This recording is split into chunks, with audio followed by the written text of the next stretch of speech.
तो आज हम हमारा थोड़ा बहुत रूम वगैरह जमा रहे थे कि मुझे दिखी दीदी की इतनी सारी फिजिक्स केमिस्ट्री की बुक। तो भाई मुझे पढ़ाई से रिलेटेड कुछ भी चीज देखते से ही भूख लग जाती है। तो यहाँ पे हम सब मिलके कर रहे थे सेव परमल की पार्टी।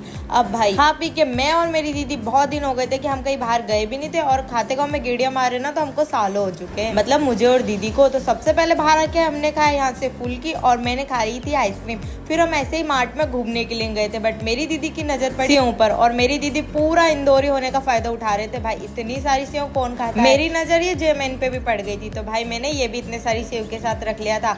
अब भाई मैंने तो जबरदस्ती दीदी से बोला है ना अपन और घूमने आएंगे, अभी तो इतने का ही बिल करा ले। और घर आते टाइम हम सब्जी वगैरह लेके घर आ गए थे। घर आने के बाद मैं चली गई थी मेरी फ्रेंड के घर घूमने के लिए, क्योंकि उसका कुछ पार्सल वगैरह आया था, तो मैं पहुंच गई थी देखने के लिए। और दूसरे ही यहाँ पे मेरी दीदी का नायका से भी पार्सल आ गया, जो कि हमेशा की तरह मैं ही ओपन करी थी, क्योंकि मुझे ब्लॉग भी तो बनाना था। और इतनी सारी लिपस्टिक देख के तो मैं इतनी खुश हो गई थी ना कि अब भाई इस बार तो मेरा भी कुछ फायदा है पार्सल। और यहाँ मेरा भाई खा रहा था एक साथ दो आइसक्रीम। खाने का तरीका तो कुछ ज्यादा ही अलग है। जब तक कर लीजिए चैनल को सब्सक्राइब।